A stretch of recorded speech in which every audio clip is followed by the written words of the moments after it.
depois, ou quando eu tiver uma pergunta, eu posso te interromper na hora e já te fazer a pergunta. O que você prefere? Eu acho que no final fica um pouco melhor. Tá, beleza. Fica mais fácil para ir administrando assim via.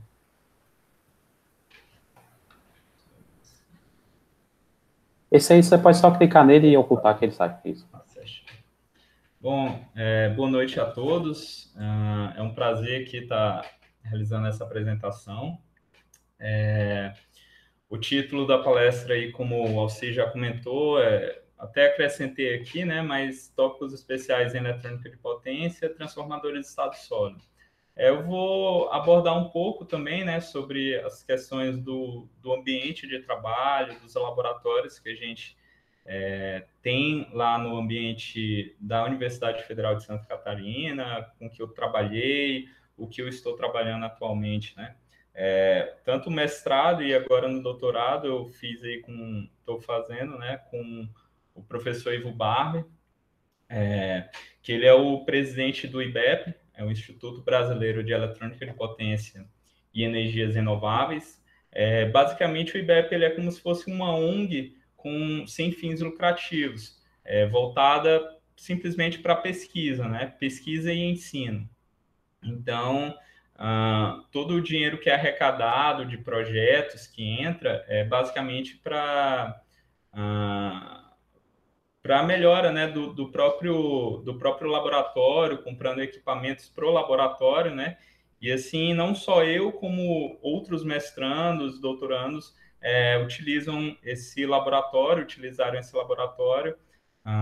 para desenvolver, né, suas pesquisas, seus estudos, e também ele desenvolve alguns projetos de forma independente da faculdade também, né? Como eu vou comentar posteriormente. Eu fiz o mestrado e doutorado aí no âmbito da Universidade Federal de Santa Catarina, e aí dentro da própria universidade, né, você tem os departamentos divididos, e os departamentos ainda tem, cada departamento tem vários laboratórios alocados, né? E lá também atualmente estou trabalhando no Fotovoltaica UFSC, que é um grupo de pesquisa estratégica em energia solar, lá da faculdade, que ele tem um foco bastante na parte de sistemas fotovoltaicos. Só que também ele acaba também abrangendo um pouco outras áreas, né? Só que o principal foco dele, o motivo original pelo qual ele surgiu, é muito voltado a essa parte fotovoltaica. E alguns projetos, né, o principal projeto que o IBEP tem desenvolvido foi a partir de um P&D da ANEEL, né, no qual a SEB, que era a contratante, a Companhia Energética de Brasília, e ela que financiou todo o projeto, e o projeto acho que vai até o final desse ano ainda. Foi um projeto de 3 anos e meio. Eu vou abordar um pouco sobre as participações dessas instituições aí ao longo da apresentação, mais para o final, né?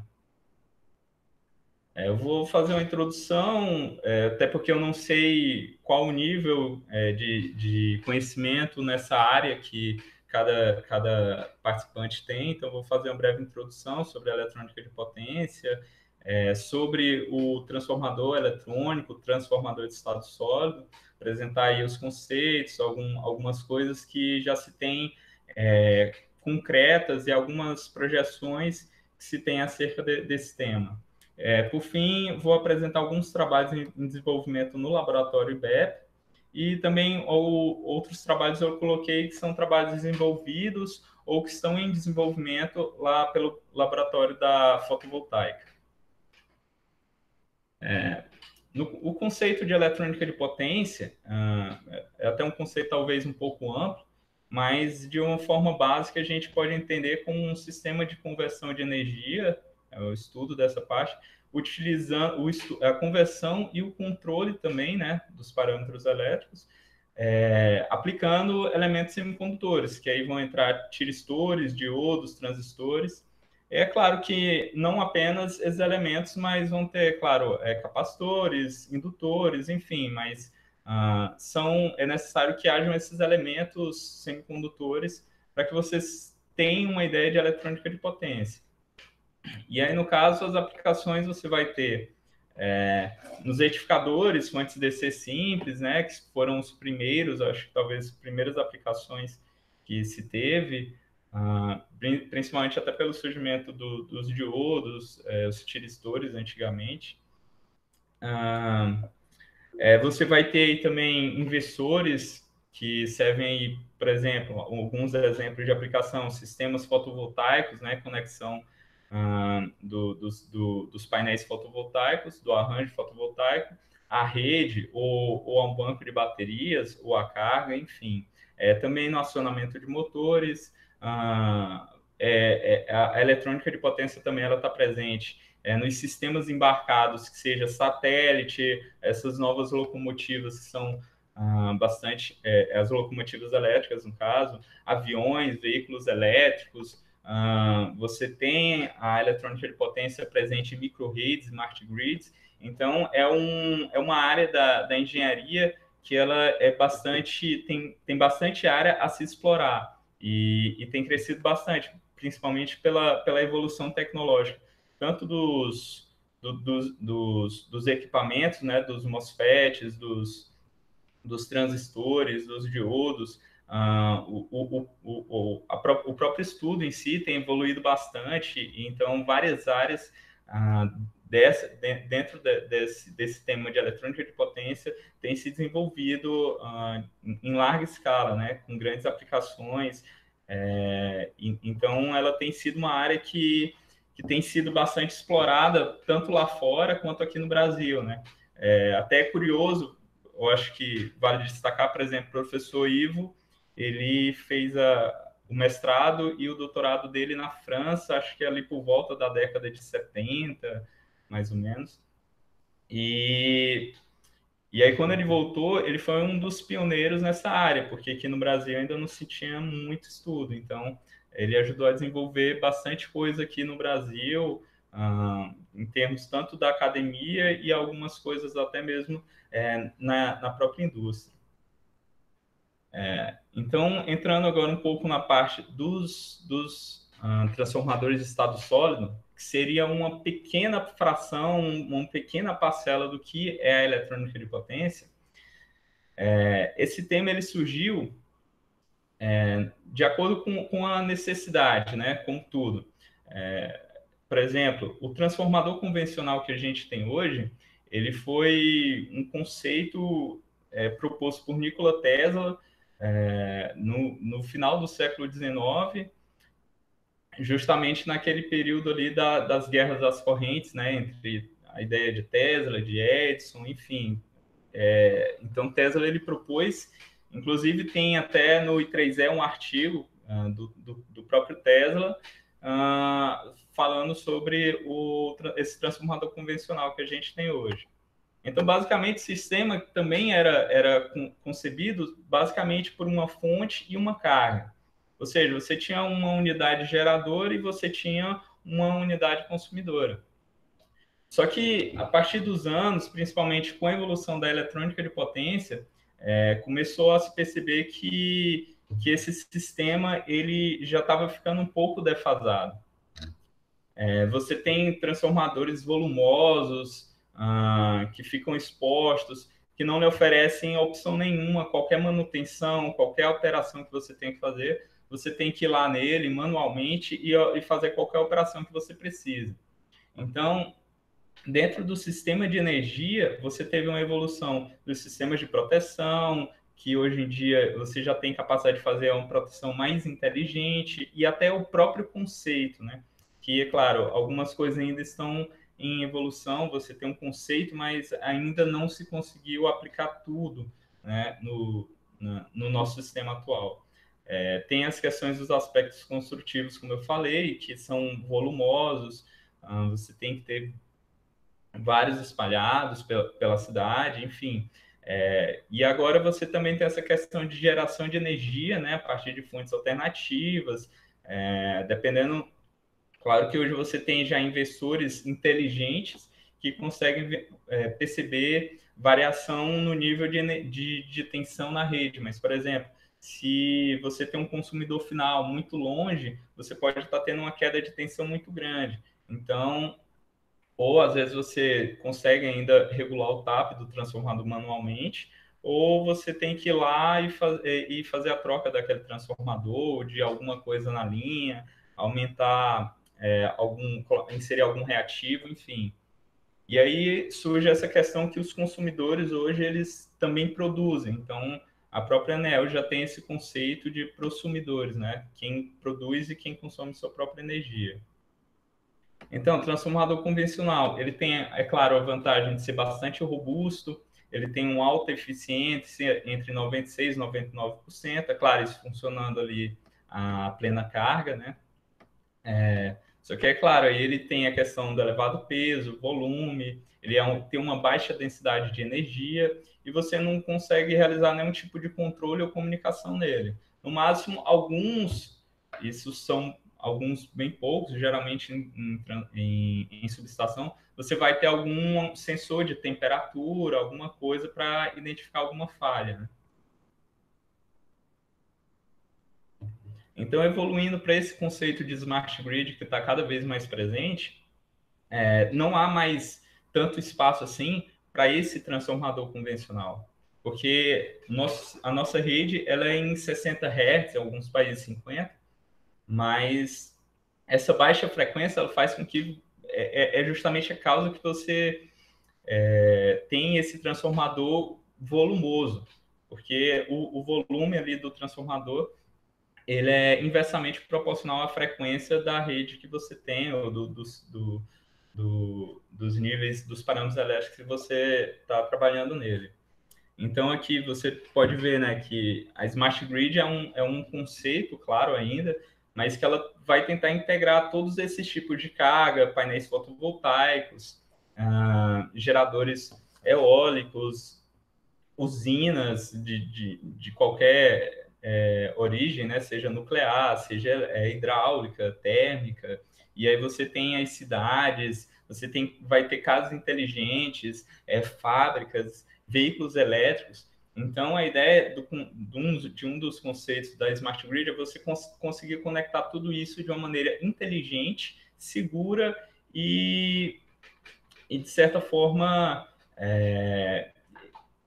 eficiente, que você consiga controlar tudo, que você tenha uma capacidade de controle e de ação muito rápida e muito precisa naquilo que você quer, de forma que você tenha você consiga perceber, eu preciso gerar mais energia fotovoltaica agora para conseguir ter uma melhor eficiência no sistema. Então você acaba poupando outras fontes. Isso é um dos exemplos que a Smart Grid ela pode vir a operar. Nesse caso, o próprio nome, né? Smart Grid, rede inteligente, envolve muito o conceito de comunicação, despacho energético. Então, você vai ter um controle do fluxo de potência, níveis de tensão, um controle de frequência apurado, né? E isso vai lhe proporcionar, é claro, uma maior eficiência de todo o seu sistema envolvido. Então, essa ideia dos transformadores eletrônicos, ela surgiu em 1968. Essa é a primeira patente, o primeiro trabalho desenvolvido nessa área, e foi concebido por esse William McMurray. Qual é a ideia de um transformador eletrônico? É você criar um link em alta frequência, ou seja, você tem uma frequência de 60 Hz, você vai elevar essa frequência em um link que seja galvanizado, né, com isolamento galvânico, de forma que esse sistema em alta frequência vai lhe permitir ter um transformador bem menor. Então, se você, por exemplo, está operando em 60 Hz, você vai colocar essa frequência para 50 kHz, você vai conseguir uma redução de peso e volume muito drástica nesse magnético. E aí, posteriormente, você vai, é claro, adequar a frequência à sua carga, que foi conforme o conceito de eletrônica de potência citado no início, é um sistema de conversão de energia. Você vai ter uma forma de energia na entrada e você vai adequar ela à sua carga. Então, de uma maneira eficiente, pretende-se substituir esse transformador convencional por um sistema que funcione dessa forma. Você tenha um isolamento galvânico em alta frequência e, é claro, a relação de transformação desse transformador vai te dar a relação de tensão que você quer, né? Que no caso, por exemplo, você pode ter de 13,8 kV para 220, 380, enfim. Isso seria algo que seria ajustado. E você ainda teria a capacidade, é claro, de fazer um ajuste fino, de acordo com a sua modulação, enfim. Isso vão ter eu vou discutir algumas técnicas que a gente tem estudado nessa área. Aqui seria o esquema dele de uma maneira mais completa no tempo, que no caso, o primeiro ele era basicamente as chaves, os interruptores, apenas uma representação simples. E aqui, é claro, era pela tecnologia que ele dispunha no tempo, ele utilizava, acho que a ideia inicial era até com tiristores, já que não tinha muito essa disponibilidade de interruptores como MOSFETs ou IGBT que a gente tem hoje em dia. Então, basicamente, você pode olhar aí no lado direito da tela, a representação ali, no caso, de uma tensão senoidal em baixa frequência. Você vai realizar, é claro, uma modulação de acordo com o conversor, com o projeto que você tem. Ele vai aumentar a frequência desse sinal.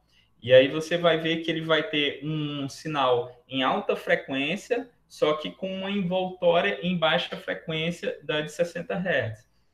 Então, nesse link de alta frequência, quando você for passar para a sua saída, você vai precisar de um filtro, que seria, ele filtraria essas altas frequências e aí ele continuaria somente com a envoltória em 60 Hz, no caso. Então, basicamente, do termo em inglês mais conhecido, que seria Solid State Transformer, mas também muito difundido também com o nome transformador eletrônico. Ele possui isolação galvânica, isso é essencial para esse conceito, tem que ser um conversor que possui isolação galvânica.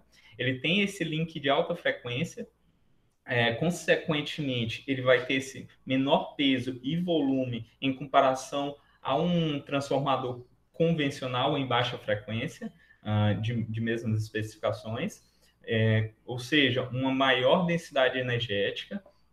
E aí você vai ter alguns casos, né? E aí vai depender da proposta. Você pode ter um controle do fluxo de potência, controle dos níveis de tensão e comunicação com esse transformador. Seja você está sabendo qual a potência que está fluindo nele, qual corrente ele está drenando e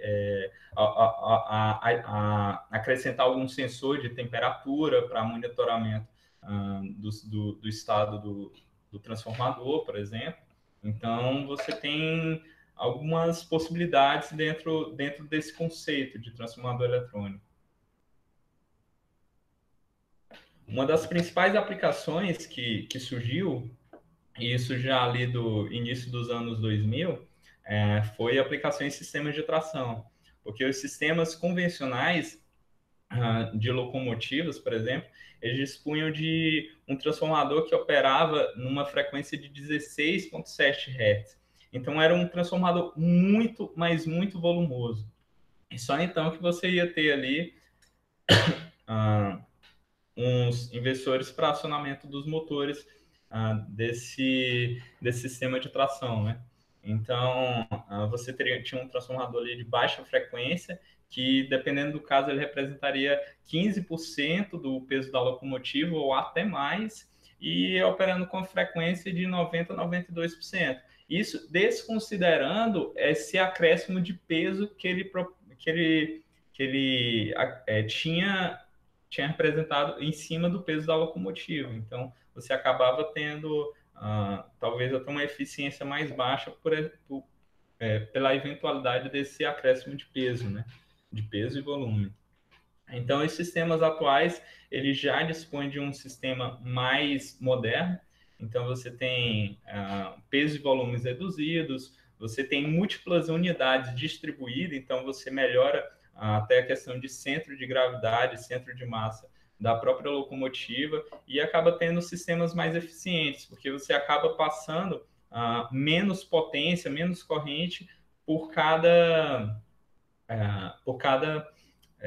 módulo desses transformadores que estão ao longo da locomotiva. Isso acaba acarretando, por exemplo, é comum os resistores, né? Você põe ali em paralelo, você acaba distribuindo essa corrente e facilitando o projeto. Enfim, você acaba tendo um sistema mais completo e mais eficiente. E aí vai te ajudar, é claro, também até no controle de tração dessa locomotiva.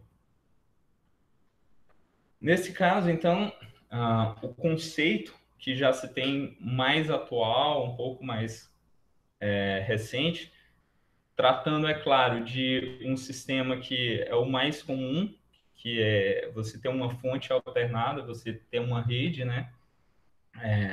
Você vai ter uma fonte, você vai ter ali alguns elementos semicondutores, você vai ter um transformador ali operando em alta frequência. Você vai ter mais, é claro, um outro conjunto aqui de elementos semicondutores e uma carga para readequar a sua tensão, readequar a frequência à sua necessidade, né? E aqui você também pode ter ah, ainda um conceito mais completo que você pode ter um transformador de estado sólido que ele contemple uma entrada DC, por exemplo, seja ela em alta ou baixa tensão. Você pode conectar, no caso, um arranjo fotovoltaico, baterias, você pode conectar cargas AC, você pode conectar turbinas eólicas e conectá-lo à rede. Então, ele pode funcionar como um elemento que você conecte qualquer carga ou fonte que você tenha no sistema. Então, ele seria talvez um dos elementos mais importantes, não sei se puxando assim, porque eu estudei isso, mas mais importantes de um conceito de uma smart grid.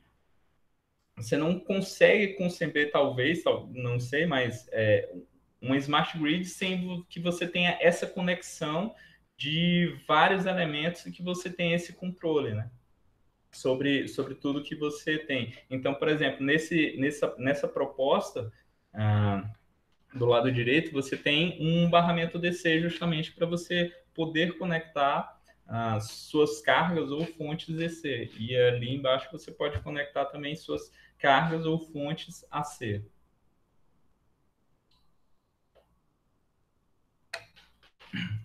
Na literatura, você pode classificar basicamente os transformadores eletrônicos nesses 4 tipos, que seriam o single stage, ou seja, você vai entrar com uma tensão alternada em alta frequência e você vai ter na saída uma, uma tensão alternada em baixa frequência, sem nenhum link DC.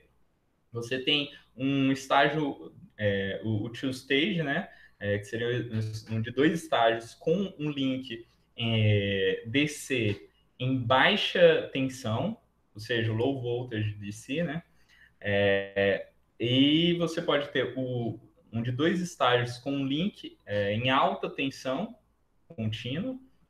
E no caso teria a ideia mais completa, que seria você ter a entrada alternada em alta tensão, você ter um barramento disponível em alta tensão DC, você ter posteriormente, após o transformador, um barramento em baixa tensão DC e na saída uma baixa tensão AC. Então esse último seria talvez o conceito mais completo e mais abrangente de transformadores eletrônicos. E nesse caso, ainda assim, você ainda consegue realizar a modularização desses transformadores eletrônicos, que devido, é claro, ainda a algumas limitações de tensão dos elementos semicondutores, seja na capacidade de condução de corrente e na capacidade de tensão, salvo, é claro, que hoje você já tem alguns elementos MOSFET, tipo SiC, que você já tem alguns aí na casa de 15 kV. Tem inclusive um projeto aí que eu acho que talvez deve estar até na apresentação, que ele usa um elemento desse, ou seja, uma capacidade de tensão bastante elevada. Então, por exemplo, esse SST modulado tipo 1, você conecta a entrada em série e a saída em paralelo. Então, você consegue dividir a tensão na entrada, ou seja, você vai ter vários módulos SST, pequenos módulos, né? Então, eles vão estar conectados na entrada para dividir a tensão, já que a tensão na entrada é elevada, e na saída, devido à tensão ser mais baixa, você tende a ter uma corrente mais elevada. Então, a corrente nele vai se distribuir em cada um dos módulos. E esse é um dos tipos que mais se tem na literatura. Então, até os próximos aqui no caso. O tipo 2, você tem essa mesma configuração, só que no caso a saída seria com barramento em baixa tensão DC. E posteriormente ali vai ser basicamente a mesma configuração, né? Só que você vai ter um estágio, basicamente um retificador, para você ter alguns barramentos DC no seu transformador. Então, você poderia conectar, por exemplo, o primeiro com o último para você ter uma tensão muito elevada, ou basicamente pegar essa tensão que está distribuída. E, nesse caso, você teria mais opções. Então, basicamente, aqui, alguns projetos existentes, claro que talvez já tem algumas coisas um pouco mais novas, porque eu já finalizei essa pesquisa já tem um pouco mais de um ano, mas você tem ali na linha do tempo, né? Em 2003, um projeto da Siemens de 2 megawatts, que era um sistema de tração, né, que era aquele tipo 4, era um sistema modular de 15 kV, e usava IGBTs ali na faixa de 1.2 kV. E no caso, a frequência ali era um pouco menor do que 10 kHz. Você vai ter aí alguns outros projetos ainda da Alstom, tem esse projeto da ABB também, de tração. No caso aqui, até vale salientar, né? Os primeiros projetos, como eu falei, eram basicamente voltados para a parte de tração. Mais recente aqui, tem já um projeto da GE, que esse sim já é para aplicação mesmo em rede, que é de 1 megawatt.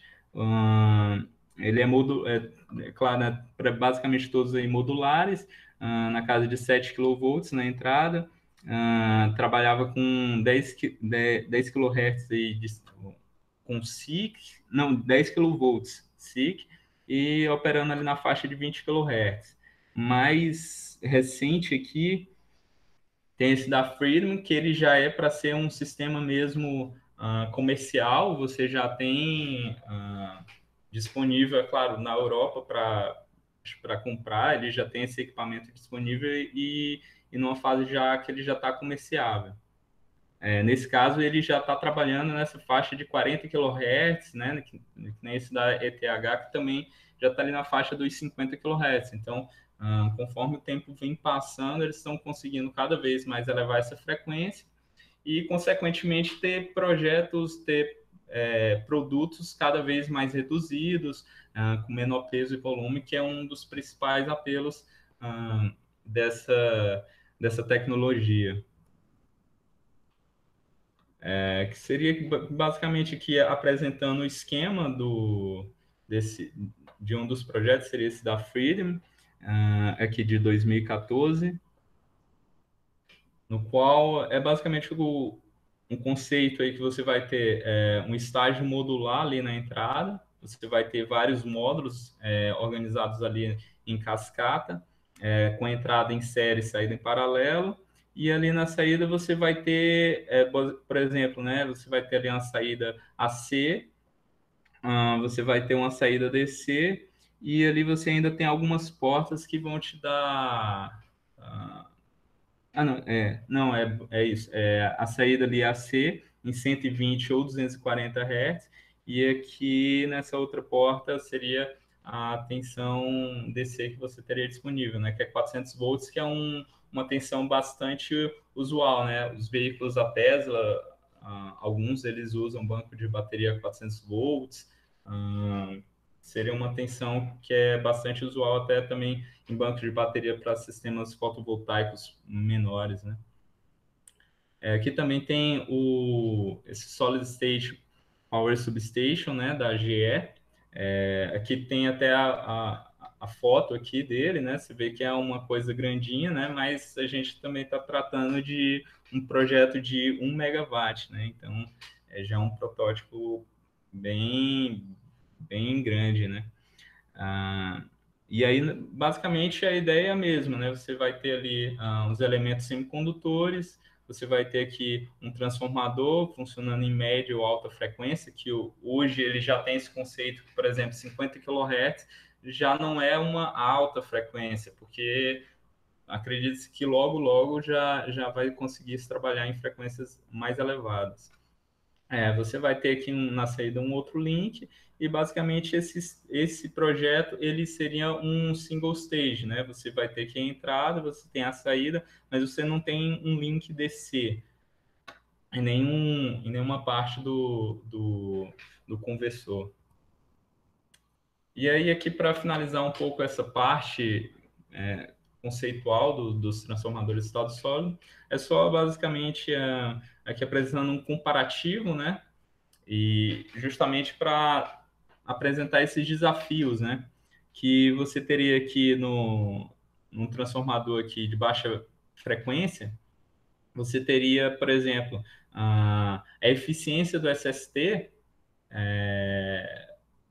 maior já do que de um transformador convencional, só que isso para o caso de tração. Então, em termos de tração, ele já tem ganhado muito nessas questões de eficiência, densidade, enfim. Só que a questão ainda se tem a evoluir seria a confiabilidade, né, a robustez do conversor e a questão financeira, né? Que no caso, dependendo, que ela já é meio talvez passada, porque o investimento inicial ele é um pouco maior, 3, 4 vezes maior. Contudo, ao longo do tempo, a questão que você vai ter de economia devido à eficiência vai abater isso. Já no caso do transformador de estado sólido para aplicação em redes de distribuição, você ainda tem um desafio da eficiência, devido à alta eficiência desses transformadores convencionais.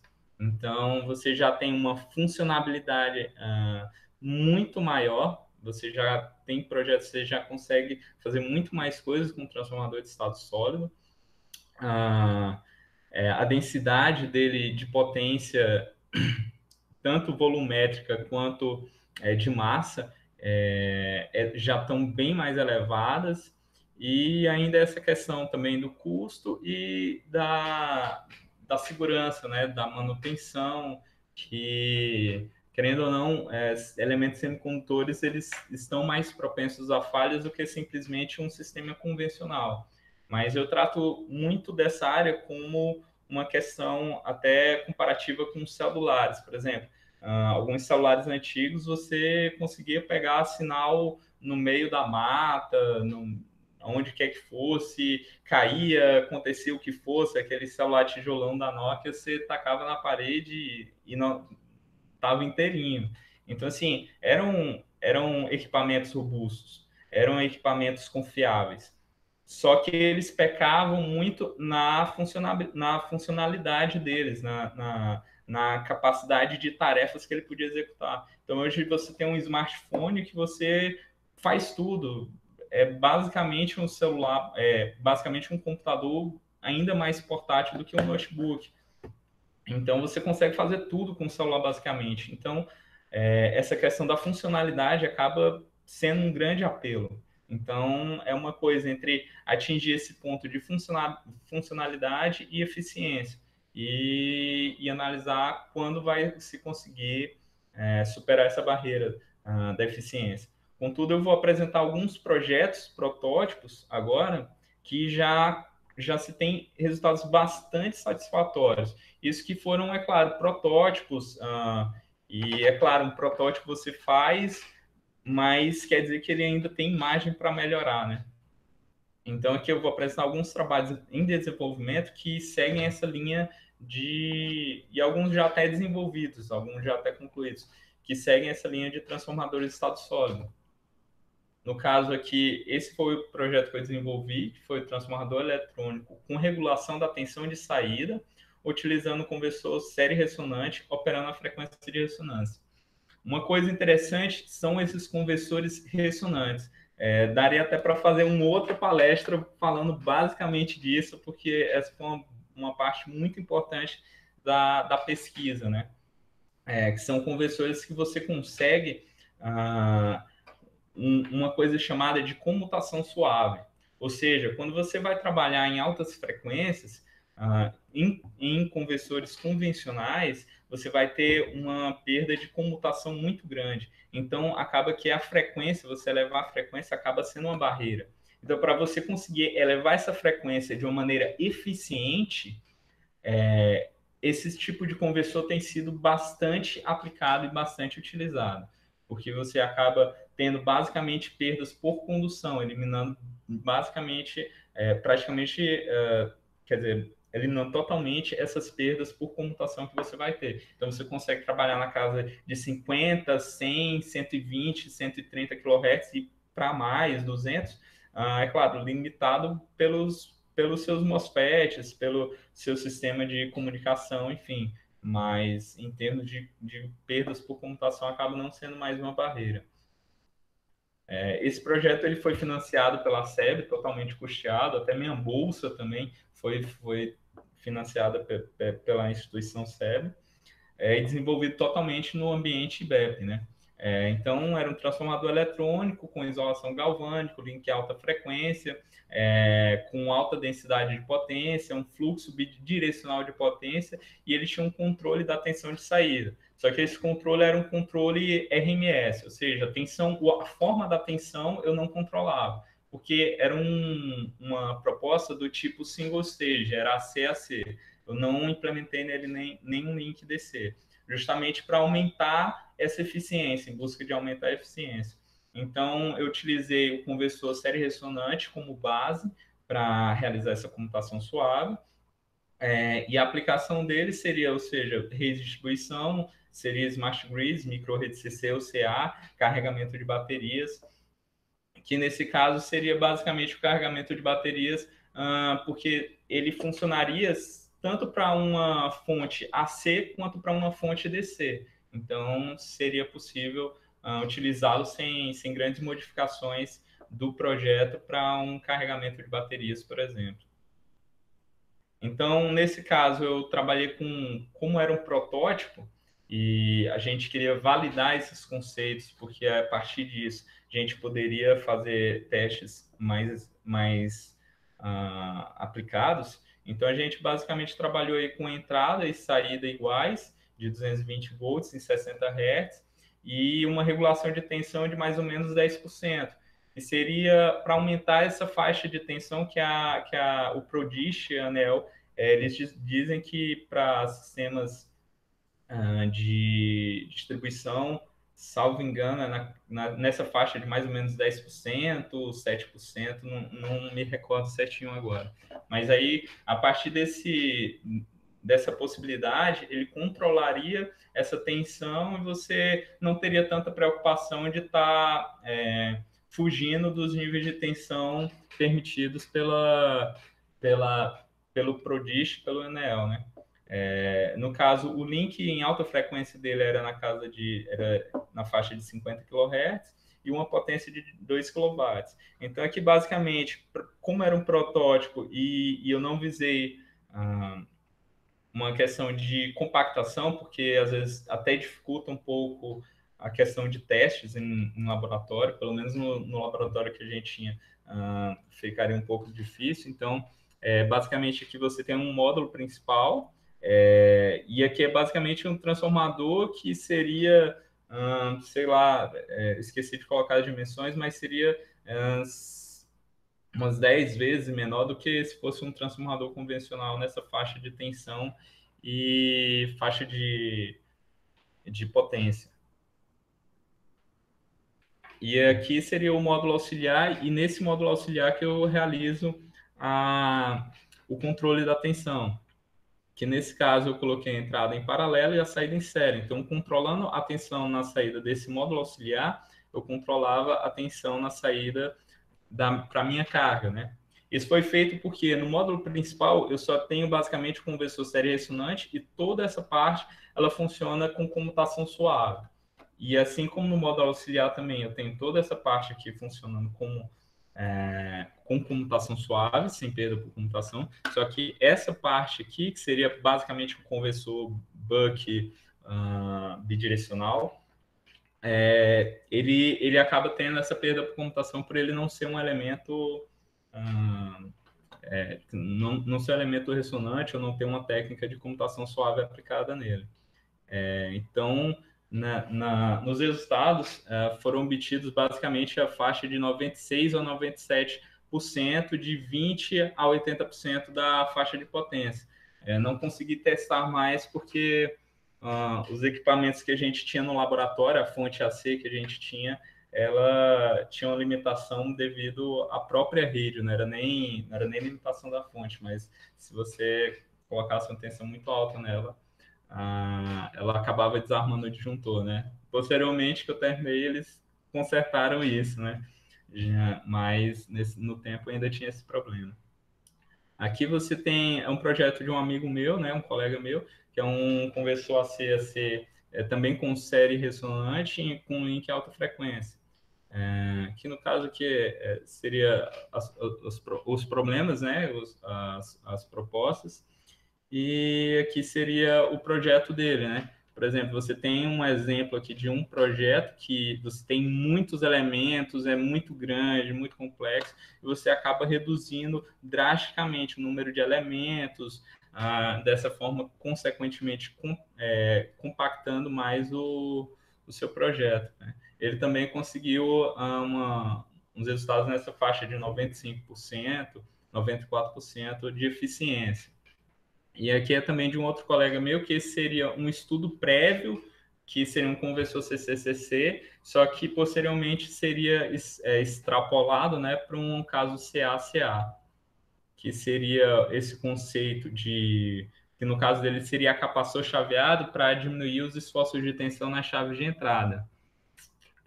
Nesse caso aqui era um projeto também 2 kW, tensão de entrada 1000 volts, saída 48, e a frequência de ressonância na casa de 100 kHz. Então aqui vocês conseguem observar aqui a relação de tensão, as características externas dele, né, de ganho, e aqui é apresentado a curva de rendimento dele, que no caso máximo ali ficou em torno de um pouco mais de 97%. Então, por isso que eu até comentei antes, que a partir desses resultados, e por serem protótipos, e é claro, a gente adquirindo elementos também com questão financeira, assim, mais ou menos limitada, mas a gente já conseguiu bons resultados em termos de eficiência.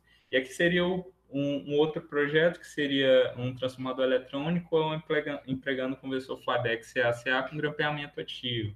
Seria, nesse caso, a proposta seria para pequenos transformadores, né? Esses transformadores que o pessoal tem em casa de 110 para 220, vice-versa, que seria para deixar ele bem compacto, né? Você não precisaria ter um sistema tão grande assim também, e com poucos interruptores e um sistema bem simples, você conseguiria fazer essa regulação da tensão, né? E aqui seria o projeto principal, que é o projeto principal da SEB. Os nossos projetos foram ramificações desse projeto principal, que é o desenvolvimento de transformador de estado sólido com tecnologia nacional para redistribuição de média tensão, classe 15 kV.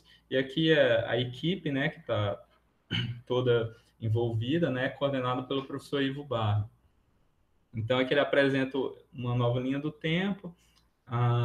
E aqui são, como eu disse, aqui você vai ter para cada fase desse transformador, você vai ter vários módulos subdivididos para diminuir esses esforços de tensão na entrada e de corrente na saída. E aí regulando a tensão de saída, e além disso você vai ter a implementação de um filtro ativo, né, para corrigir o fator de potência na rede ou harmônicas nesse transformador no secundário. Então, acaba que ele teria mais essas possibilidades. Aqui seria a classe de tensão 13,8 kV na entrada, saída 380, a potência de 60 kW. Esse é o projeto que está sendo finalizado no final do ano e acredito que vai dar tudo certo, né? Aqui seria os testes preliminares, né, já dos módulos, que atingiram aí na faixa aí de quase 97%, a frequência de computação aí 75 kHz, a potência de cada módulo de 1.6 kW e as relações de tensão e entrada para cada módulo. Então, finalizando aqui já, só comentando alguns outros trabalhos que a gente tem lá, que seriam na parte de veículos elétricos. Atualmente, no laboratório fotovoltaica, que é o que eu estou hoje, a gente está desenvolvendo lá alguns trabalhos de sistemas de carregamento on-board para veículo elétrico, inclusive o meu tema, né? Aqui eu esqueci, na verdade, é sistema de carregamento off-board, que seria o sistema de carregamento que fica fora do veículo, né? Aquelas estações de carregamento para veículo elétrico. Você tem já já teve 2 projetos concluídos e tem um ainda em andamento nessa parte de transferência de energia sem fio. Inclusive, tem até o vídeo de uma apresentação dela no canal do YouTube do Fotovoltaica. Tem um projeto em andamento também de acionamento e controle de motor para veículo elétrico, né, motor de tração. E, é claro, você tem ali alguns projetos na área de sistema fotovoltaica, voltado ainda nessa parte da eletrônica de potência, mas também lá eles exploram muito essa parte mais... como é que seria essa parte mesmo que seria do sistema fotovoltaico em si, né? Olhando para um todo do sistema fotovoltaico. Lá eles oferecem treinamentos,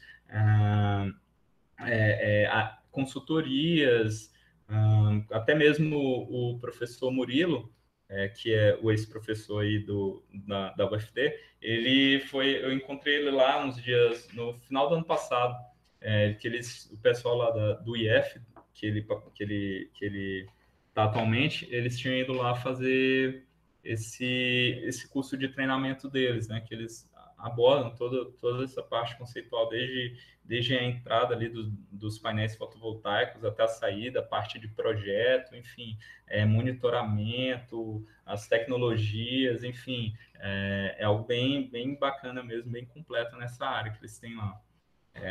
E aqui você tem também, é claro, alguns projetos também lá já nessa parte de smart grids, micro-redes, com a ideia de implementar uma micro-rede, uma smart grid lá no laboratório. Só que esses projetos já estão bem em fases iniciais, né?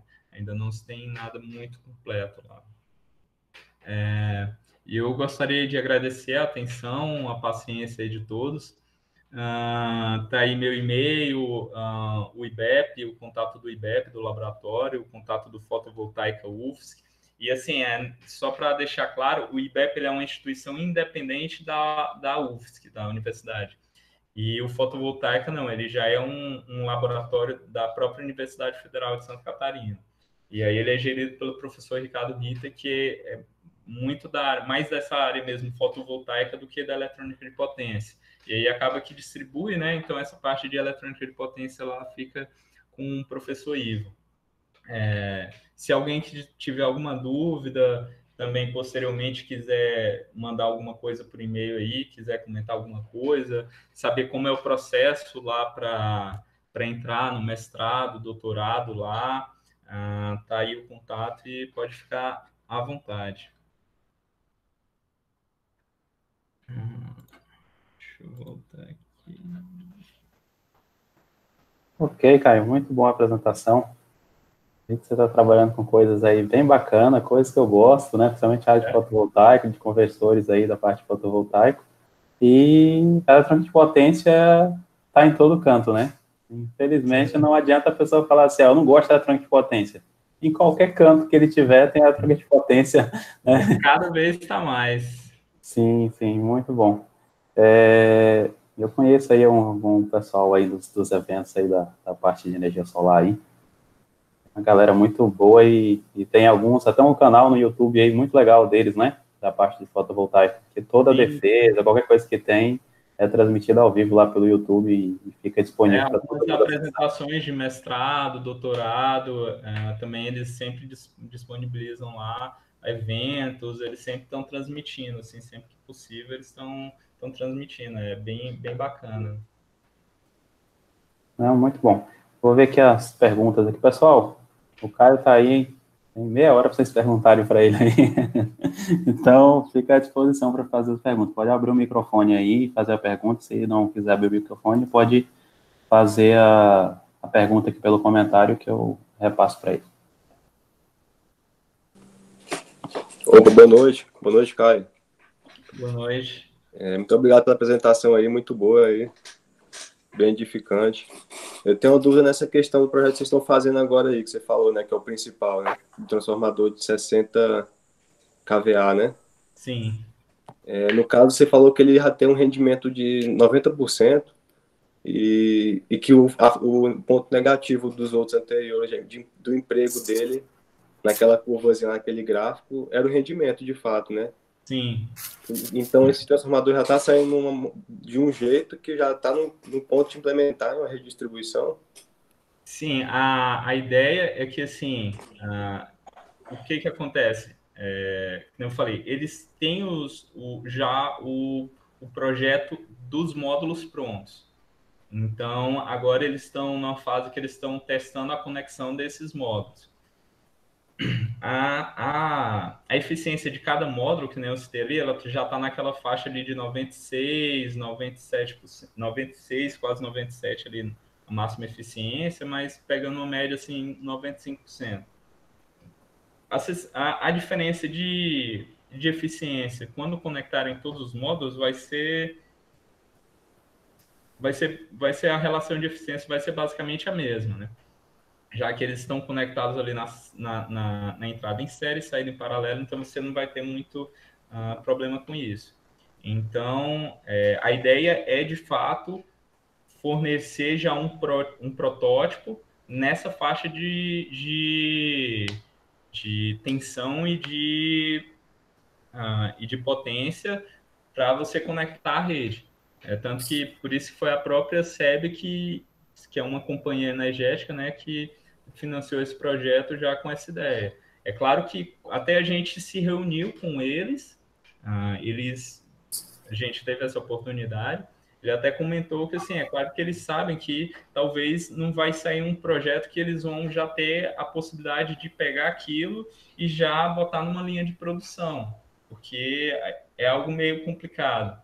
Mas eles fazem isso porque tanto pode gerar uma patente para eles, dependendo dos resultados, é algo que seja interessante, é algo que eles podem fazer parcerias com outras empresas, né, para desenvolver esse tipo de produto. Mas é claro que, assim, a curto prazo, para criar uma linha de produção para fazer isso em larga escala, talvez não, mas sim, é já um protótipo para você pegar ali, eu quero testar aqui e vou conectar na rede. A proposta é essa.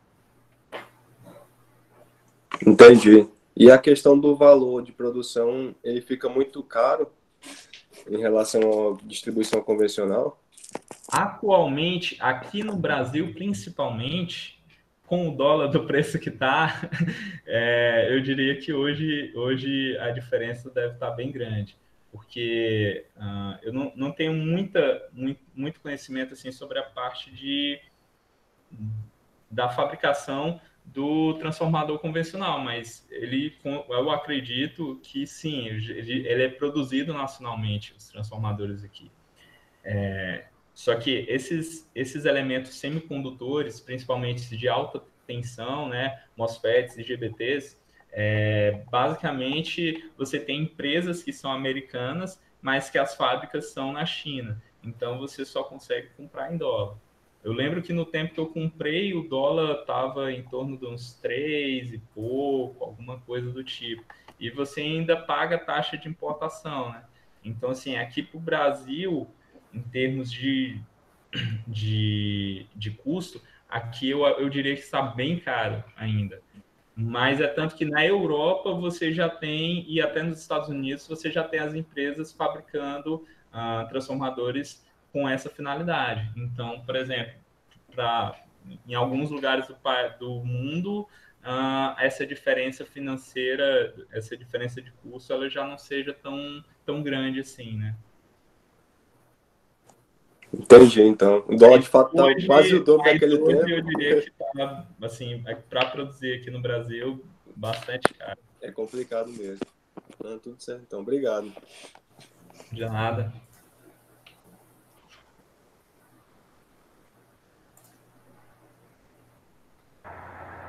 Oi, Caio. Oi, professora, tudo bem? Tudo bom? Queria parabenizar você pela palestra, muito boa. Muito obrigado. E parabenizar mesmo e parabenizar você também por ter se aventurado aí na área da eletrônica de potência, né? Que não é nada fácil. O que a gente vê na graduação não chega nem perto do que você vê no mestrado, né? Sim. E o pessoal já acha difícil, então. Aí eu queria te fazer uma pergunta, saindo um pouco fora da sua apresentação, da parte técnica, eu queria te perguntar o seguinte, Caio, o que você achou mais desafiador, o que você teve mais dificuldade quando você saiu da graduação e foi para o mestrado? Assim, no caso, por exemplo, para mim, da eletrônica de potência, essa área, por exemplo, na nossa graduação aí, pelo menos no tempo que eu fiz, a gente tinha, por exemplo, a eletrônica de potência 1, né? Então, e lá, essa parte de eletrônica de potência já é uma área bem forte. Então, eu saí de um lugar que não tinha uma área ainda muito estruturada nessa área e fui para lá. Então, a nivelação ali inicial, para mim, foi um pouco difícil, porque, por exemplo, lá eles têm por exemplo, tem eletrônica de potência 1, eletrônica de potência 2, e os alunos de lá, né, que já iam ingressar no mestrado, doutorado, eles já até também conheciam, né, os professores e também alguns deles já até tinham pego matéria, né, do mestrado, doutorado. Então, quando a gente entra lá, assim, principalmente quem vem de fora, não fez ou alguma especialização prévia nessa área, acaba sendo um pouco desafiador ali a partir do início para você se nivelar. E acaba que, assim, por exemplo, lá eles dividem assim, você tem a primeira etapa, que você faz um ano só de matéria e só depois que você vai começar a sua pesquisa, né? Você finaliza todos os seus créditos de disciplina e só depois você entra na pesquisa. Então, é um ano, assim, de muita disciplina, porque lá eles pediam para a gente fazer 27 créditos em um ano, né? E cada disciplina era bem puxada. E, posteriormente, você entra na parte do projeto. Então, é um processo de aprendizado bem contínuo, porque você acaba estudando aquele um ano, e aquele um ano ali, ele é simplesmente uma base para o que você ainda vai ter que estudar no projeto. Então, assim, é um desafio, mas, ao mesmo tempo, é algo bom, que é a questão do estudo contínuo. Você não pode parar, principalmente quem quer entrar nessa área de pesquisa, você tem que estar sempre assim, se atualizando do que está acontecendo, do que está tendo de novo, entendeu?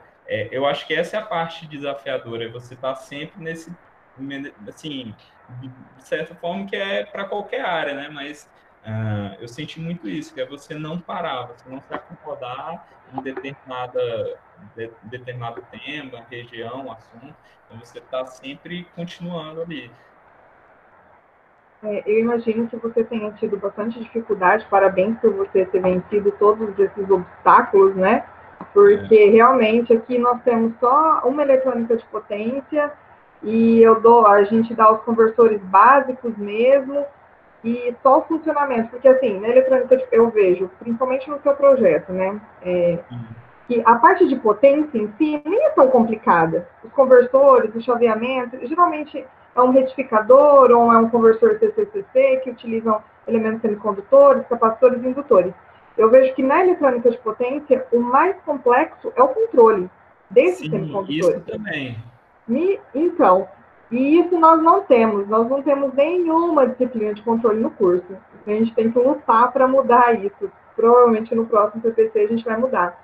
Então, a parte de controle foi uma das partes que para mim foi bem difícil, porque justamente por isso, porque eu não tinha tido uma base assim de controle muito forte. Eu cheguei lá, foi difícil, mas até que a gente conseguiu ir desenvolvendo, né? Lá, assim, os professores lá tinham muitos professores assim bons, né? Alguns, é claro, não dá para sempre ser generalizar todo mundo, mas assim, principalmente o professor que era da parte de controle, era um professor muito bom assim de dar aula e tal. E isso me ajudou muito, assim. Ele era bem didático e tal. Então, assim, embora eu não tenha tido uma base muito boa antes, mas ele acabou, assim, me ajudando um pouco nessa parte. A gente acaba fazendo muitas amizades, né? E tem que contar. É um trabalho em equipe, né? O trabalho de laboratório, nesses programas de pós-graduação, é trabalho em equipe, um ajuda o outro. Tem que fazer as amizades, por exemplo, de vez ou outra a gente eu com os meus colegas, amigos ali que eu fiz o mestrado e doutorado, até mesmo para essa troca de informações, né? Hoje em dia eu tenho alguns que eu fiz mestrado, tem alguns que tem um colega meu, por exemplo, que está na VEG, outro que está fazendo doutorado na França, tem um que está indo agora para a Holanda, e aí cada um em um lugar, acaba que a gente vai sempre trocando alguma informação, precisa de alguma coisa, então acaba que ter uma pessoa num lugar diferente, vendo outras coisas, vez ou outra um manda alguma coisa para o outro, isso também é bastante interessante, assim, essa troca de informações. Muito bom, parabéns, Caio. Obrigado. E aí, siga no seu doutorado com força. Parabéns. Tá difícil agora. Não, vai na fé que você consegue. Vai dar tudo certo. Alci, acho que tem uma pergunta no chat. Tinha aqui alguma pergunta. Aqui o Daniel perguntou quais são as falhas que podem ocorrer nesse tipo de transformador. O principal ponto de falhas, e talvez assim, é claro que dependendo do projeto e tudo, isso seja até minimizado, mas são com relação aos próprios elementos semicondutores. Por exemplo, você tem uma descarga atmosférica, você tem uma chance muito grande de algum transformador vir até falha e tal, mas, querendo ou não, ele ainda é um sistema bastante robusto.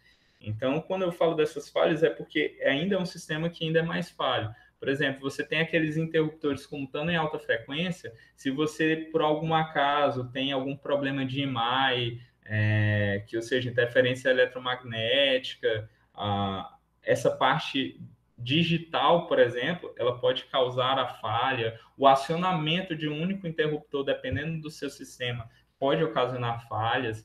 Então, eles ainda estão estudando métodos para diminuir isso. Uma ideia delas é justamente essa questão da modularização.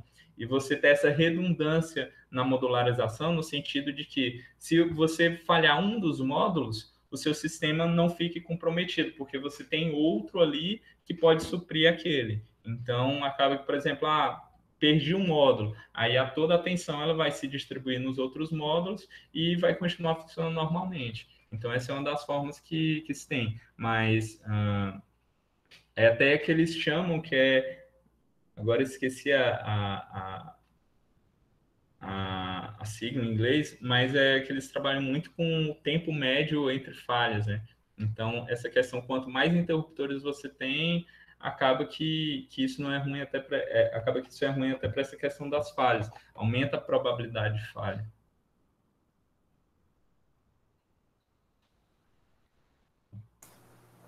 Caio, você tinha comentado aí da parte do grupo que está trabalhando, né, com os carregadores veiculares, né, principalmente Sim. Os carregadores externos, né? Você já tem alguma coisa, algum protótipo, alguma coisa que vocês já fizeram e com estimativa de preço, né? Por que eu te pergunto isso, né? Eu estava, enquanto você estava falando, eu estava até pesquisando aqui, eu estava consultando, principalmente os maiores distribuidores dessa parte, né, na Aldo, que está até próxima de vocês aí, preço de carregadores, né, veiculares, que eu sempre fico acompanhando, que eu estou em alguns grupos aqui de modalidade, mobilidade urbana, né, voltado para veículos elétricos, e assim, ó, para ter uma ideia hoje, né, o carregador mais barato que se tem hoje aqui é um carregador da ABB de 4,6 kWh, né, que é um carregador que vai entregar 20 amperes, né, que seria os 20 amperes da tomada, né, que tem na residência das pessoas. Então, assim, é uma situação que eu vejo, né, e só para completar a pergunta, que por mais que o carro elétrico, né, seja algo que fala assim, ó, daqui a pouco vai estar acessível, mas para carregar o carro elétrico tem um custo, né, Sim. E, né, como você falou aí, tem algum projeto nessa linha, que estão tentando desenvolver alguma coisa nessa linha para otimizar esse custo? A questão do carregamento, eu acho interessante, assim, ainda mais hoje em dia você acaba tendo que olhar para uma maneira bem global das coisas, né? Essa questão do custo, da eficiência, e, enfim. A questão é que o veículo, isso se sabe, né? O rendimento de um motor a combustão, ele é muito inferior, não sei assim qual a faixa, não sei se ele seria da faixa de 60%, 70%, mas assim, eu sei que ele é bastante inferior ao de um motor, por exemplo, um motor de indução, um motor CC, a eficiência dele é bastante baixa em comparação a isso. E aí eu acho que, assim, até o momento ainda, como eu ainda estou entrando um pouco nessa área, até porque até o momento eu estou ainda bastante focado, estudando mais a parte de estado da arte, e assim, é claro, já desenvolvi, a gente já tem uma ideia, né, da proposta de conversor e tal, que a gente vai utilizar, mas eu acho que entra muito nessa questão, por exemplo, do custo, justamente da questão da importação. Porque, por exemplo, você tem no governo, você tem tem imposto, né? Você tem um custo de importação. Você acaba tendo custo por exemplo, o real está desvalorizado em relação ao dólar, sabe? Então, acaba que todas essas questões, elas também contribuem para que, por exemplo, no Brasil, isso seja algo que demore um pouco mais a ficar acessível. Eu acredito que, por exemplo, em termos, que nem eu falei da questão dos elementos, semicondutores e tudo, porque a base de tudo isso vem muita coisa de fora. A gente, aqui no Brasil, a gente ainda não consegue, não tem tanta disponibilidade de MOSFETs, de MOSFET SiC, enfim, e acaba que a gente tem que importar tudo, sabe? E eu acho que aí é que pesa para o brasileiro, aqui no Brasil mesmo, assim, a gente desenvolver algo que seja acessível. Então, é mais fácil, por exemplo, se você desenvolve um produto, um protótipo desse, é mais fácil ele ser acessível lá na Europa, nos Estados Unidos, enfim. Então, é mais fácil você gerar o conhecimento para quem está lá fora, entendeu? Tipo assim, em termos de aplicação é mais fácil, eu acredito, eles aplicarem lá fora do que aqui.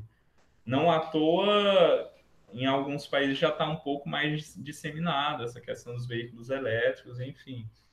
Mas em relação assim ao custo de um veículo elétrico, mesmo você pensando no próprio carregador, ele já seria algo que Dependendo do caso, ele já não seria algo tão pesado, né? Já não seria algo tão oneroso. E tem a questão também de que alguns veículos elétricos eles já têm esse carregamento on-board. Então, por exemplo, você talvez só teria que fazer um sistema tipo específico, uma rede ali na sua casa, por exemplo, para você chegar e carregar ele, né? Por exemplo, nem você tem que fazer um sistema, uma rede ali só para um ar-condicionado, enfim, seria uma coisa que você teria que fazer. Então, acaba tendo essas duas vertentes. A vantagem dos carregadores off-board é que, em geral, você consegue um carregamento mais rápido. Né?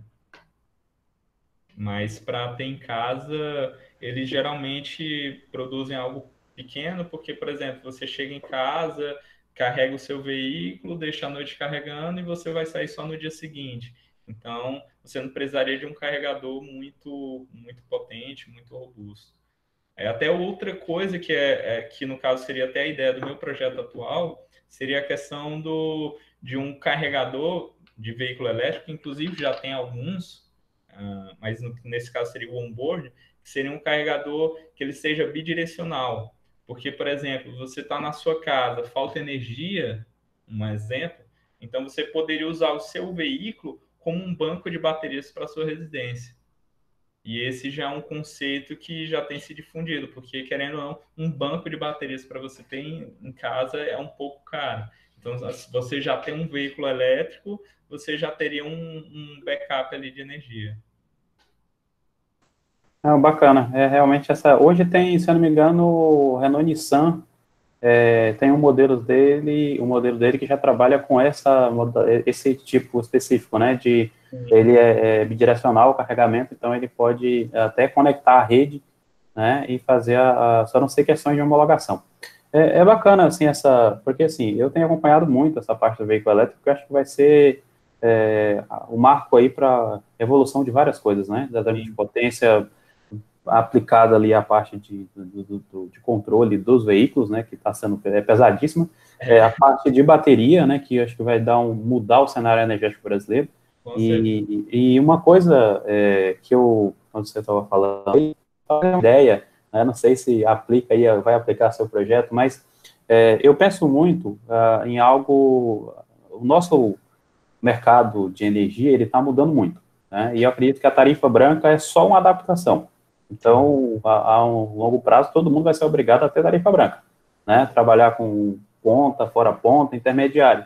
E eu vejo, assim, se a pessoa tem um sistema fotovoltaico em casa, então ele chega, ele carrega, beleza, seria até interessante algo controlado. Eu programo quais horários eu carrego. Beleza, vou carregar durante a geração do sistema, né? Acabou a geração, vem a ponta, vem intermediário, vem a ponta, fora a ponta, não carrego e deixo para carregar no horário da madrugada, né? Então, talvez com certeza tem alguém já trabalhando com isso. É um conceito, sim, interessante. Né? Porque é um conceito legal, né? Você pode, não tem sistema fotovoltaico, não tem nada da minha casa, mas eu posso, ao invés de carregar meu carro logo eu chego, eu deixo ele programado para carregar na madrugada, né? E provavelmente vai dar as 8 horas de carregamento ali, que eu vou precisar um pouco mais. Bacana, cara, beleza. Tem uma pergunta. Só responder aqui uma última pergunta do Daniel aqui, de novo. Tem algum transformador desse aplicado em redistribuição no Brasil? Esse projeto, vale até ressaltar, e é uma informação interessante, esse projeto de transformador eletrônico, ele foi, eu não sei atualmente, mas até pouco tempo atrás, ele é o primeiro dessa faixa de potência de 60 kW, ele é o primeiro abaixo da linha do Equador. Então, assim, se você só já tem alguns projetos, protótipos desse e produtos, só Europa e Estados Unidos, basicamente. Talvez Rússia ali alguma coisa, China. Mas abaixo da linha do Equador, ainda é um protótipo, né, em desenvolvimento. Ainda não é nem um produto final.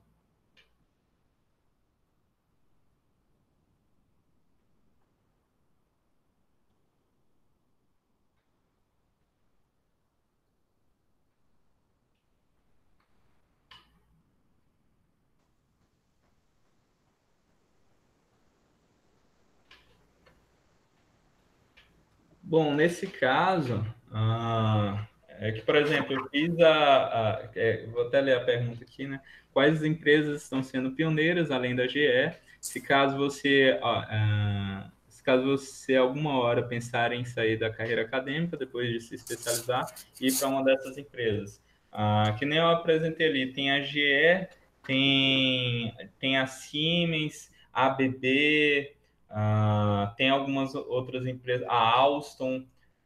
Nesse caso também, como por exemplo agora eu estou na parte de também até carregador de veículos elétricos. Tem a BID também, né? Na verdade, eu acho que minha especialização, se for somar os dois, seria, no meu caso, conversores ressonantes, né? Conversores à computação suave, porque a ideia está sempre sendo usar esse tipo de estratégia para aplicar em diversas áreas. Então, no caso do mestrado, foi para aplicar em transformadores de estado sólido, agora no doutorado está sendo aplicar para carregamento de veículo elétrico, mas que no caso seria qualquer sistema bidirecional, também pode ser para um banco de baterias conectado a um sistema DC, enfim. E nesse caso, só que assim, nesse caso você vai, por exemplo, lá em Santa Catarina, você tem a WEG. Só de você ter essa especialização na área de eletrônica de potência, independente do seu tema, isso já é algo que é olhado. Isso já é o que vale, porque você já tem experiência lá de construção de driver, você tem a parte de controle que você já adquire essa experiência, a parte de laboratório que você aprende a usar outros equipamentos que são mais específicos, analisar projeto de transformador de alta frequência, enfim, você acaba criando todo um leque de conhecimento que agrega no seu currículo para você entrar em uma empresa. Então, por exemplo, lá alguns colegas meus, por exemplo, eles têm dois que eles estão hoje na WEG, que entraram, os dois entraram agora, um já estava lá com um projeto lá de, tipo, como se fosse um trainee, e aí ele foi admitido, uma outra ela foi para lá início desse ano. E também alguns eu conheço assim que conseguiram trabalhar também em instituições de pesquisa fora do Brasil, enfim, acaba que o mestrado lá, o doutorado, ele abre um leque muito grande de empresas para você, né?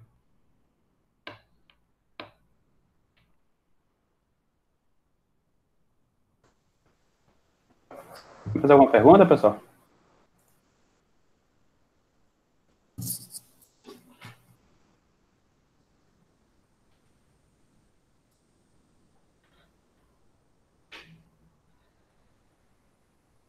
Caio, já que ninguém fez uma pergunta, né? Eu sei que muita gente agora, a partir de agora, está animado em fazer a seleção aí para mestrado, né, na Federação Santa Catarina. Fala para a gente aí de uma forma bem rápida como é que é o processo de seleção, né? Para os meninos aí. Amanhã o Jonas vai querer puxar a brasa lá para o São Carlos, mas vai estar. Bom, assim, para lá o sistema ele é bem simples, é bem simplificado. E querendo ou não, assim, foi uma coisa que contribui um pouco para eu ir para lá, né? Mas é basicamente tudo digital, tudo online. Você não vai precisar ir lá para fazer sua inscrição, para submeter sua inscrição para o mestrado ou doutorado. É basicamente, principalmente para o mestrado, você prepara o seu currículo, tem a plataforma, você pode pesquisar mestrado, UFSC, e aí vai ter lá um site que vai te dar bem essas informações, né? Então lá eles abrem sempre inscrição no meio e início e final do ano. Então geralmente em julho, junho, maio ali você já fica de olho lá que eles disponibilizam, estão abertas as inscrições para o programa de mestrado e doutorado. Então é tudo anexado, você anexa os PDFs, os seus documentos, do diploma, enfim, é tudo digital. Você não precisa ir lá entregar nada ou enviar alguma coisa por e-mail, por correio, né? Então, você pode... E aí, você só vai precisar ir lá mesmo quando for para fazer a matrícula. E aí, você vai apresentar, né, os seus documentos originais, enfim. Mas é bem simples, bem simplificado essa parte. E aí, lá tem outras áreas, né? Não só eletrônica de potência, tem a parte de sistemas embarcados, tem a parte de biomédica, tem a parte de CEP, né, sistemas de energia. Eu acho que ainda tem mais algumas, 2 outras áreas que eu não me recordo agora. Mas tem 6 ou 7 opções de linhas de pesquisa lá que você pode se inscrever. Bacana, Caio. Eu tenho o professor Bruno, ele é professor do IFTO aqui, que ele está fazendo doutorado, ele é na área de CEP, e tem um aluno que é fugiu o nome agora, que ele está na área de biomédica, e ele está fazendo aí também. Esses são os que eu sei, né? É o Marcelo Derek. Exatamente. Teve que era o João, agora eu não sei o sobrenome dele, mas que era... Pô, agora eu não lembro. Mas tinha um João que era aí da elétrica. É o Dalmolin. É o Harry. Mesmo. Ele estava fazendo lá também na parte de, eu acho que era sistemas embarcados, não tenho certeza. Eu topei com ele lá um dia lá pela RIVO lá da faculdade.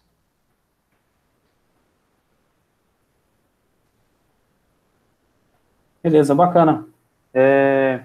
Caio, eu gostaria de agradecer mais uma vez aí, né, pela disponibilidade. Parabéns pela apresentação. Desejo aí que tudo dê certo nessa etapa do doutorado, né? Mais um período de muita dedicação, mas vai dar tudo certo. E que bom que você está levando nossa bandeira do Tocantins, da UFT, para muitos locais aí, entendeu? Sim, não, obrigado, assim. Obrigadão aí todo mundo aí que assistiu a palestra. Obrigado aí as perguntas também aí que acabam algumas horas até lembrando algumas coisas que eu não comentei antes. Então, assim, foi muito bom aqui esse momento aqui, trocar essa ideia aí com vocês. É sempre bom, assim, a gente discutir um pouco, né, se inteirar um pouco do que tá tendo, assim, de novo, né, tanto na área acadêmica quanto na parte industrial, enfim. É sempre enriquecedor, assim, esses debates, essas conversas aí. Vou estar aí acompanhando aí as próximas palestras aí do webinar aí também. Então, a gente vai continuando mantendo contato aí essa semana. Beleza, tá bom, muito obrigado. Eu vou agora passar aqui uma préviazinha do que vai ter amanhã, de amanhã até sexta-feira. Né? Vou entrar aqui no modo de apresentação. E se você puder agora, Caio, sair da apresentação aí para mim poder mostrar a tela aqui. Deixa eu ver aqui.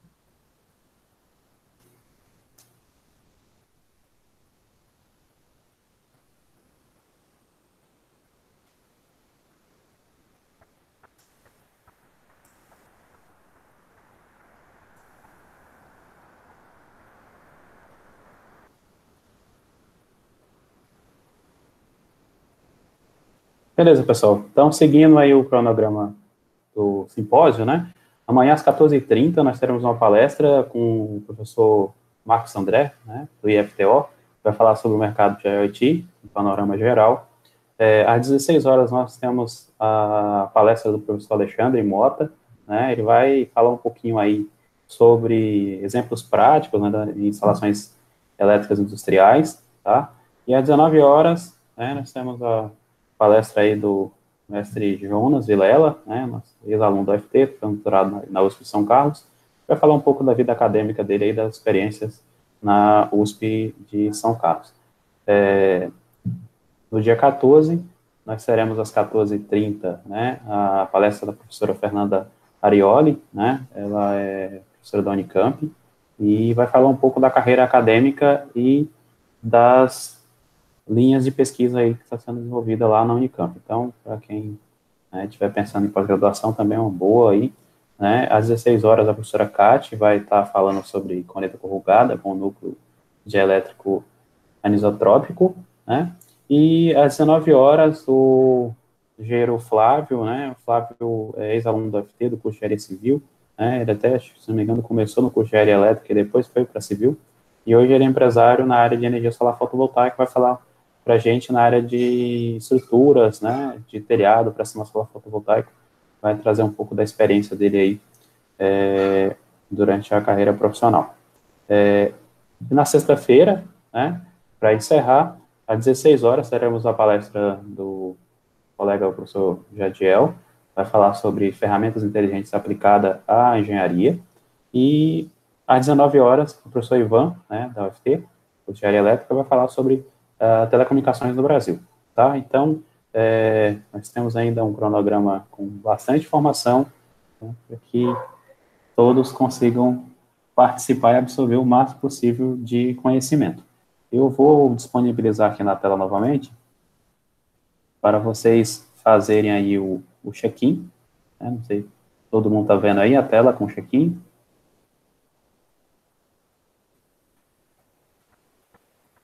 Sim, já fiz aqui.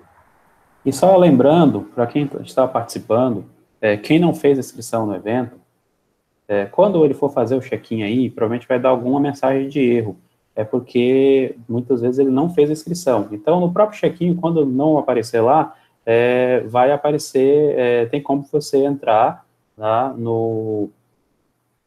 nas atividades do campus, se inscrever, cadastrar, se inscrever e participar, marcar participação no evento, porque se vocês não fizerem isso, não terá certificado, tá? Então, quem estiver assistindo não tiver não interesse em certificado, não precisa nem fazer a questão do check-in, tá? Mas quem deseja os certificados precisa estar cadastrado e ter participação de, no mínimo, 70% durante as atividades, senão o sistema não gera o certificado, tá bom? Pessoal, por hoje é só, né? Tivemos bastante informação aí. Quem puder, deixa eu ver, tem uma mensagem aqui, mensagem do Pedro. Alceu, estou utilizando o meu celular para participar. Pedro, eu vou disponibilizar para você agora aí um link que você pode clicar nele, né? Que é esse link aqui, ó. Só um minutinho. Você pode clicar nele e isso a Gisele já tinha acabado de colocar, né? E faz o check-in, tá bom? Gisele, Priscila, tem alguma informação que quer passar aí? Oi, só queria dar boa noite pro pessoal e até amanhã, né?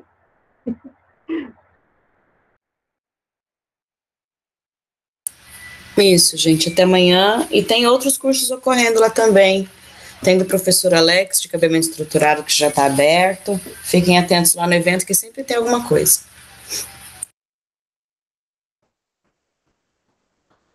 Beleza, exatamente. Então, assim, a ideia, né, que a gente está tendo desse evento da universidade é disseminar conhecimento não só para os alunos, para toda a comunidade, tá? Então, sempre pode divulgar para o pessoal, né, fala para eles que não precisa ter medo que não é da universidade. Eu já passei, né, não sei se tem alguém aí que é da Católica, mas passei para o pessoal lá para que fosse feita divulgação, não sei se realmente alguém se interessou, tá? Mas a ideia é que seja, todas as pessoas podem fazer a inscrição. Então é isso, pessoal. Boa noite para vocês, muito obrigado aí pela participação, né? Mais uma vez agradecer o Caio pela disponibilidade, e amanhã, a partir das 14h30, nós estamos de volta.